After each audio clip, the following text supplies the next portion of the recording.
দর্শক বন্ধুরা, সিনারির গাছ আঁকতে এভাবে ভি দিয়ে প্রথমে দুইটা লাইন নিচের দিকে নামিয়ে গাছের নিচে ঘাস এঁকে দিতে হবে। এরপরে গাছের উপরে এরকম জিগজ্যাগ কার্ভ কার্ভ লাইন দিয়ে গাছের পাতার গ্রুপ, তারপরে ডালের উপরে আবার পাতার গ্রুপ, এভাবে পাতার গ্রুপ উপরে আস্তে আস্তে দিয়ে দিতে হবে। অনেকগুলো পাতার গ্রুপ দিলে আসলে এই গাছটি দেখতে ভালো লাগবে। গাছটি আমাদের হয়ে গেল।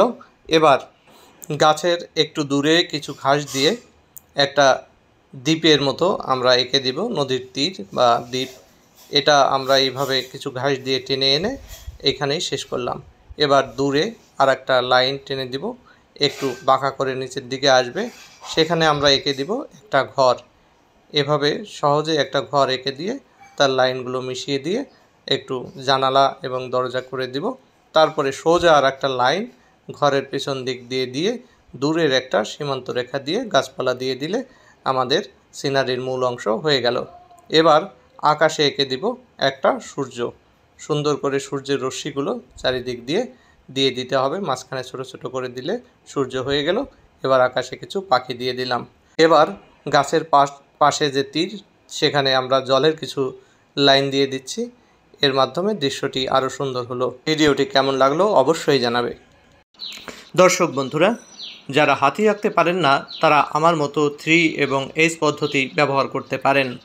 এই পদ্ধতিতে প্রথমে 3-র উপরের অংশ থেকে আরও একটু উঁচুতে উঠিয়ে নিচ পর্যন্ত এভাবে টেনে এনে সুরটা বের করে নিয়ে আসতে হবে।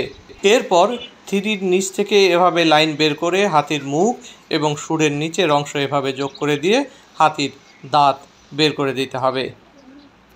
এরপরে দিয়ে দিতে হবে হাতির চোখ।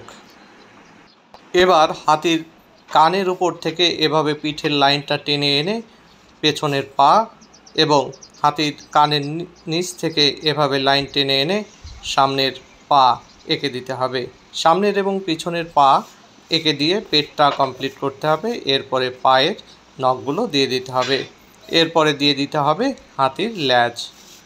ল্যাজ দেওয়া হয়ে গেলে হাতির কানে দু একটা লাইন দিয়ে দিলে সুন্দর হয়ে যাবে। এরপরে হাতির সামনের পা এবং হাতির পেছনের আরেকটি পা এঁকে দিলে হয়ে গেল। এরপরে পিঠে হাতির জিন, যেখানে মানুষ যদি ওঠে সেখানে বসতে পারবে।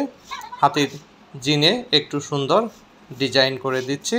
এরপর রাবার দিয়ে মুছে দিলে হয়ে যাবে আমাদের আজকের হাতি আঁকা। হাতির মাথার ওপাশে কেউ কান দিতে ভুলবেন না। ভিডিওটি কেমন লাগলো তা জানাবেন।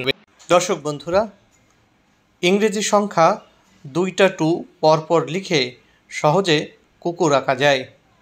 এভাবে 2টা 2 লিখে প্রথম 2 এর উপর থেকে এভাবে বাঁকিয়ে কুকুরের পিছনের পা, সামনেরটা এভাবে দিয়ে সামনের পা এবং এর নিচ দিয়ে একটা লাইন দিয়ে কুকুরের বডির অংশ এবং এই কানের একটা লাইন দিয়ে মাথাটা এভাবে বাঁকিয়ে নিচের চোয়াল দিয়ে নিচে টেনে আনলে কুকুরের অবয়ব। এরপরে চোখ, তারপরে নাকের মাথার কালো অংশ, নাক মুখে কয়েকটা ফোঁটা, এরপরে নাক কানটাকে একটু বাঁকিয়ে এরপরে গলায় একটা ফিতা বেঁধে দিলে এরপরে নিচে টেনে এনে সামনের পা এবং কুকুরের ল্যাজ সহজে এভাবে একটু ডিজাইন করে টেনে দিলাম। এরপরে কুকুরের পেছনের আর একটা পা একটু ফাঁকা দিয়ে এঁকে দিলাম। এর মধ্যে দিয়ে আমার কুকুর আঁকা শেষ হলো। ভিডিওটি তোমাদের কেমন লেগেছে সেটি অবশ্যই কমেন্ট করে জানাবে।